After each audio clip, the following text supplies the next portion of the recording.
செயலை விதையுங்கள், பழக்கம் உருவாகும். குணத்தை விதையுங்கள், உங்கள் எதிர்காலம் உருவாகும். உங்கள் அனைவருக்கும் ஸ்நேகிதி சுபா சேனல் சார்பாக ஆத்மார்த்த வணக்கங்கள்.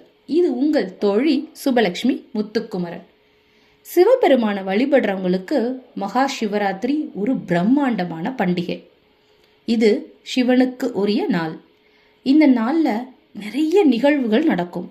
அதாவது தியானம் செய்யறவங்க ரொம்ப ஆழ்ந்த தியானத்துல இரவு முழுவதும் ஈடுபடுவாங்க. சிவன் கோயில்ல சமூக நல்லிணக்கத்தை ஊக்குவிக்கிற மாதிரி நிறைய நிகழ்ச்சிகள் நடக்கும். சுய ஆய்வு, அதாவது சுவாத்தியாயம் அப்படிங்கிற நிகழ்வுகளும் நிறைய இடங்கள்ல நடக்கும். சிவனை பற்றிய தியானம், உண்ணாவிரதம், அதாவது உடலையும் மனதையும் தூய்மைப்படுத்தவும், பக்தி மற்றும் சுய ஒழுக்கத்தை வெளிப்படுத்தவும் உணவு மற்றும் தண்ணீரை தவிர்த்து ரொம்ப கடுமையான விரதமும் இருப்பாங்க. சிவன் கோயில்ல இரவு முழுவதும் நடைபெறும் விழிப்பு, அது ரொம்ப பிரசித்தம். இப்படி விழிக்கும் போது தனிமையில விழித்தா நம்மளால அந்த இரவை கழிக்க முடியாது அப்படின்னு சொல்லிட்டு கூட்டமா விழிக்கிறவங்களும் இருக்காங்க.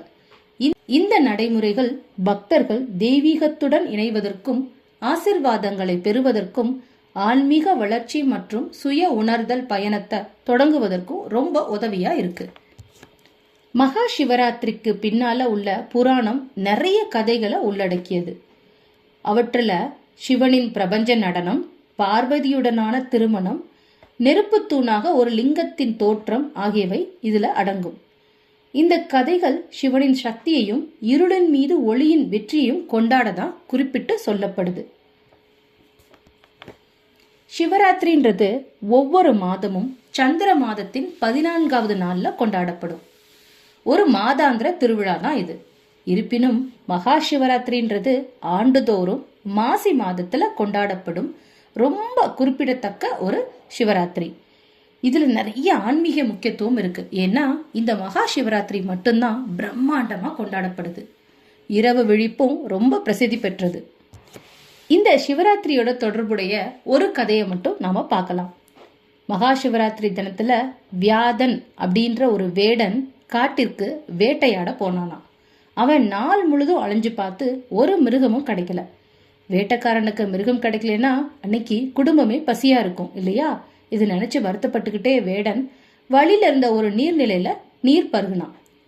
ஏதாவது மிருகம் கண்டிப்பா இந்த நீர்நிலைக்கு நீர் பருக வரும் அப்படின்னு சொல்லிட்டு கொஞ்சோண்டு நீரை எடுத்துக்கொண்டு மரத்து மேல ஏறி உட்கார்ந்து பார்க்க ஆரம்பிச்சான். அவன் உட்கார்ந்திருந்ததோ வில்வ மரம். அதுக்கு கீழே சிவலிங்கம் இருக்குதுன்னு அவனுக்கு தெரியாது. வேடனோ கொஞ்சம் கூட கண் அசராம மிருகத்துக்காக காத்துட்டு இருந்தான். அப்போது ஒரு பெண் மான் நீர்நிலைக்கு வந்துச்சு. அது முதல் சாமம். அது முடிய போகுது. மானை கண்ட வேடன் அம்பை எடுத்து வில்லுல பூட்டினான். அவனது அசைவினால் ஒரு வில்வ இலையும் கொஞ்சோண்டு தண்ணீரும் மரத்து மேல இருந்து கீழே இருந்த சிவலிங்கத்தின் மீது விழுந்துச்சு. வேடன் தன்னை குறிப்பார்ப்பதை அறிந்த மான், வேடனே, என் இளம் குட்டிகள் என்னை எதிர்பார்த்து காத்து கொண்டிருக்கும், எனக்கு கொஞ்சம் அவகாசம் தா அப்படின்னு கேட்டுச்சு. மானோட வேண்டுகோளுக்கு வேடன் சம்மதிச்சான். மான் தன்னோட இருப்பிடம் நோக்கி ஓடி போச்சு. அந்த மானை எதிர்பார்த்து தூங்காம காத்துட்டு இருந்தான் வேடன். மற்றொரு பெண்மான் தண்ணீர் பருக வந்துச்சு. அதை கொல்ல அம்பை எடுத்த போது வில்வ இலையும் கொஞ்சம் தண்ணீரும் லிங்கத்தின் மீது விழுந்துச்சு. இப்போ இது 2வது சாமம். அதுவும் முடிய போகுது. ஓசையை கேட்டு நிமிர்ந்து பார்த்த மான் வேடன் தன் மீது குறிவிப்பதை கண்டு திகத்து போச்சு. வேடனே, என்னை கொல்லாதே. என் மூத்தாளை தேடி இங்கு வந்தேன். அவள் குட்டிகள் என் பொறுப்பில் இருக்கின்றன. அவற்றை அவளிடம் ஒப்படைத்துவிட்டு நானும் வந்துடுறேன். பிறகு நீங்கள் என்னை கொல்லலாம் அப்படின்னு சொன்னது அந்த மான். வேடன் அதற்கும் அனுமதி கொடுத்தான். 3ஆம் சாமம் முடிகிற வேலை வந்துச்சு. ஒரு ஆண்மான் நீர் பருக வந்துச்சு. அதை கண்ட வேடன் மறுபடியும் வில்லை எடுத்த போது வில்வ இலையும் சிறிது நீரும் மரத்தின் கீழிருந்த சிவலிங்கத்தின் மீது விழுந்துச்சு. வேடன் தன்னை கொல்ல போறத நினைச்ச அந்த ஆண்மான், ஐயா, என்னோட 2 மனைவிகளையும் குட்டிகளையும் தகுந்தவங்கள்ட்ட கொடுத்துட்டு நான் வந்துடுறேன், பிறகு என்ன கொல்லுங்க அப்படின்னு கெஞ்சி கேட்டுச்சு. அதற்கு அனுமதி கொடுத்த வேடன் அந்த மான்கள் ஒன்றன் மீது ஒன்று வைத்திருக்கும் பாசத்தை எண்ணி அப்படியே திகச்சு போயிட்டு மான்களை எதிர்பார்த்து உறங்காம மரத்தின் மீதுல உட்கார்ந்துட்டு இருந்தான். இப்படி 3 மான்களுமே விவாதித்தன. இறுதியில மூவருமே வேடரிடம் செல்வதென்று தீர்மானிச்சது. பெற்றோர்கள் பலியாக செல்லும் போது தாங்களும் உயிர் வாழ விரும்பவில்லை என கூறி குட்டி மான்களும் அந்த 3 மான்களை பின்தொடர்ந்து வந்துச்சு. 4வது சாமம் முடிவடையும் நேரம். மான்கள் கூட்டமாக வருவதைக் கண்ட வேடன் மகிழ்ந்து வில்லையும் அம்பையும் எடுத்தபோது சிவலிங்கத்தின் மீது தண்ணீரும் வில்வயிலையும் விழுந்தன. 4 சாமங்களிலும் மரத்தின் கீழிருந்த சிவலிங்கத்திற்கு பூஜை செய்கிறோம் என்றோ பூஜையின் மகிமை பற்றியோ தெரியாத வேடன் பூஜை செஞ்சிருக்கான். நித்திரையின்றி செய்த இந்த பூஜையோட காரணமா சிவன் அருள் கிட்டி அவனுக்கு ஞானமும் வந்துருச்சு. அப்போது சிவபெருமான் அங்கு காட்சி அளித்து, வேடனே, உன்னை அறியாமல் செய்திருந்தாலும் சிவராத்திரி விரதம் இருந்த பலன் உன்னை சேரும். அதன் காரணமாக உனக்கு தரிசனம் தந்தேன்.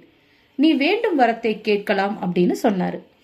ஈசனை பணிந்த வேடன், ஐயனே, என் பாவங்களை போக்கி அருள வேண்டும்னு கேட்டுக்கிட்டான். அவ்வாறே அருளிய சிவபெருமான் பல செல்வங்களையும் அவனுக்கு வழங்கி, வேடனே, இனி உன் பெயர் குகன் என்று வழங்கப்படும். ஸ்ரீமன் நாராயணன் சிறிது காலத்தில் இப்பூவுலகில் பிறந்து இங்கு வருவார். அவர் உன்னை சகோதரராக ஏற்றுக்கொள்வார் என்று ஸ்ரீராமர் அவதாரத்தை குறிப்பிட்டு கூறி சிவராத்திரி விரதத்தின் மகிமை விவரித்து மறைந்தார். சிவ தரிசனம் கிட்டிய அந்த மான்களும் மிருக உடலை விடுத்து திவ்ய ரூபம் சிவ தரிசனம் கிட்டிய அந்த மான்களும் மிருக உடலை விடுத்து திவ்ய ரூபம் பெற்று சிவ பதவி அடைந்தன. வியாதன் என்ற வேடன் பூஜித்த லிங்கம் வியாதேஸ்வரர் என்ற பெயர் பெற்றதாக வரலாறு. மகா சிவராத்திரி அன்னைக்கு இறைவனுக்கு 4 ஜாம பூஜைகள் செய்யப்படும். ஒவ்வொரு ஜாமத்தின் போதும் அபிஷேக ஆராதனைகள் செய்யப்படுவது வழக்கம். மகா சிவராத்திரி அன்னைக்கு நம்ம செய்யக்கூடாத சில விஷயங்களும் இருக்கு. மனிதர்களுக்கு ரொம்ப முக்கியமானது 2 விஷயம், உணவு, இன்னொன்னு தூக்கம். இந்த 2ஐயும் விலக்கி சிவனுக்காக நாம் விரதம் இருப்பது தான் இந்த நாளோட நோக்கம். உணவையும் உறக்கத்தையும் விளக்கினால் புலன்கள் தானாகவே அடங்கும். அப்போது இறை உணர்வு பெற முடியும். நினைத்த காரியம் சித்தியாகும். வைகுண்ட ஏகாதசியும் இந்த நோக்கத்துக்காக தான் கொண்டாடப்படுது. கோவில்ல என்ன சிற்றுண்டி கடையா? இந்த மாதிரி பிரசாதம் உணவு விநியோகிப்பது கோவில்ல கூடாது, அதுவும் மகா சிவராத்திரி அன்னைக்கு.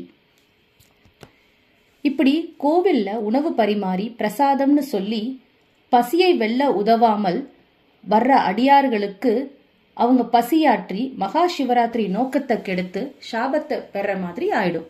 அதனால இந்த கோவில்ல உணவு விநியோகிப்பது சிவராத்திரி அன்னைக்கு கூடாது. ஏன்னா அன்னைக்கு நாம உணவை தவிர்த்து உறக்கத்தை தவிர்த்து இருக்க வேண்டிய நாள். அது மட்டும் இல்ல, சிவபெருமான் ஆராவாரத்தை விரும்பாதவர். ஏகாந்தம் ஏகாந்தம் ஏகாந்தம், முற்றிலும் அமைதி இவர் விரும்புவது. மகா சிவராத்திரி அன்னைக்கு சிவபுராணம், கோளாறு பதிகம், லிங்காஷ்டகம், பஞ்சாட்சர ஸ்தோத்திரம், நடராஜ 10, பரமசிவன் ஸ்தோத்திரங்களை படிக்கலாம். தமிழ்ல திருமறைகளையும் ஓதலாம். சிவராத்திரி என்று பஞ்சாட்சர மந்திரம் உச்சரிப்பதால் மற்ற நாட்களில் 100 கோடி முறை பஞ்சாட்சரம் ஜெபித்த பலன் கிட்டும் என்கிறது சாஸ்திரம். ஆனா பக்தர்களின் ஆராவாரம், கேளிக்கைகள், சப்தம் கோவில விளக்குது. சிவராத்திரி விழாவாக மாறிக்கொண்டு வருது. மாலை 6 மணிக்குள் குளித்துவிட்டு உணவு முடித்துவிட்டு கோவிலுக்கு போகணும். பணியில உள்ளவங்க பணி முடித்துவிட்டு குளித்துவிட்டு கோவிலுக்கு சென்று அமைதியாக ஒரு இடத்துல அமர்ந்து சிவ சிந்தனைகள் செய்தாலே போதுமானது. மனதில் சொல்ல வேண்டிய மந்திரம் சிவாய நமவோம், சிவாய சிவவோம், சிவாய வசியோம், சிவ சிவ சிவவோம் அப்படிங்கிறது. இப்படி செய்யறது ஒரு விதம். சிவபெருமான் ஆழகால விஷத்தை உட்கொண்டதுனால அவருடைய உடல் மிகவும் வெப்பமாக மாறிவிடுன்றது ஐதீகம். அந்த வெப்பத்தை தணிப்பதற்காகத்தான் அவருக்கு பல்வேறு வகையான பொருட்களை கொண்டு அபிஷேகம் செய்யப்படுது. தேன், பால், தயிர், நெய் ஆகியவற்றால் அபிஷேகம் செய்வது எண்ணற்ற பலன்களை கொடுக்கும். முடிந்தால் இத கோயிலுக்கு உபயமாக தரலாம். இப்படி சரியாக எதுவும் செய்யாமல் இரவு முழுவதும் தொலைக்காட்சி பார்த்து கண் விழிப்பது, நண்பர்களுடன் பொழுதுபோக்கிற்காக கோவிலை சுற்றி வருவது, கோவிலில் உணவு கொடுத்து புண்ணியம் சேர்கிறேன் என்று செய்வது, இதனால எந்த பலனும் இல்லை. சிவராத்திரி அப்படிங்கிற பெயர் வர காரணம் அம்பாள் தான். பிரளய காலத்தின் போது பிரம்மனும் அவரால் சிருஷ்டிக்கப்பட்ட அனைத்து ஜீவராசிகளும் அழிந்துவிட்ட நிலையில இரவு பொழுதில் அம்பிகை உமாதேவி பரமேஸ்வரை நினைத்து பூஜை செய்தாள். 4 ஜாமங்களிலும் இரவு முழுவதும் ஆகம விதிப்படி அர்ச்சனை செய்தாள். பூஜையின் முடிவில் அம்பிகை ஈஸ்வரனை வணங்கி, அடியேன் தங்களை பூசித்த இந்த இரவை தேவர்களும் மனிதர்களும் தங்கள் திருநாமத்தாலேயே, அதாவது சிவராத்திரி என்றே கொண்டாட வேண்டும்னு வேண்டிக்கிட்டா. சிவராத்திரி அன்னைக்கு சூரியன் மறைந்தது முதல் மறுநாள் காலை சூரியன் உதயமாகும் வரை தங்களை பூஜை செய்பவர்கள் யாராக இருந்தாலும் அவர்களுக்கு எல்லா விதமான பாக்கியங்களையும் தந்து முடிவில் மோட்சத்தை அளிக்க வேண்டும் அப்படின்னு வேண்டிக்கிட்டா. இந்த அன்னையோட வழிபாடு தான் இன்னைக்கும் சிவராத்திரியா நமக்கு ஒரு நாள் கிடைச்சு அன்னைக்கு நாம பூஜை செய்யும் போது நமக்கு அருள் புரிய காரணமா இருக்கு. சிவபெருமானும் அப்படியே ஆகட்டும்னு கூறி அருள் புரிந்தார். பகல் பொழுது பரமேஸ்வரனுக்கும் இரவு பொழுது அம்பிகையான உமாதேவிக்கும் உரியது என்பது நியமம். ஆனால் சிவராத்திரி என்பது அம்பாளின் வேண்டுதல் படி கொண்டாடப்படுவதால் அது சிவனுக்கே உரியது. இந்த வருடம் பிப்ரவரி மாதம் 26ஆம் தேதி வர்ற மகா சிவராத்திரிய நாம சிறப்பா கொண்டாடி அந்த சிவபெருமானோட அருளை பெறுவோம் சொல்லி ஸ்நேகிதி சுபா சேனல் சார்பாக நாங்க எல்லாம் உங்களுக்கு வாழ்த்துறோம். இத்துடன் இந்த பதிவு முடிவடைது. இந்த பதிவு உங்களுக்கு பிடிச்சிருந்தா நீங்க லைக் பண்ணுங்க, ஷேர் பண்ணுங்க, மறக்காம ஸ்நேகிதி சுபா சேனலை சப்ஸ்கிரைப் பண்ணிடுங்க. இத்துடன் உங்களிருந்து விடைபெறுவது உங்கள் தோழி சுபலட்சுமி முத்துக்குமரன். வணக்கம், வாழ்க வளமுடன், ஆத்ம நமஸ்தே, ஹரே கிருஷ்ணா, வெற்றியுமதே.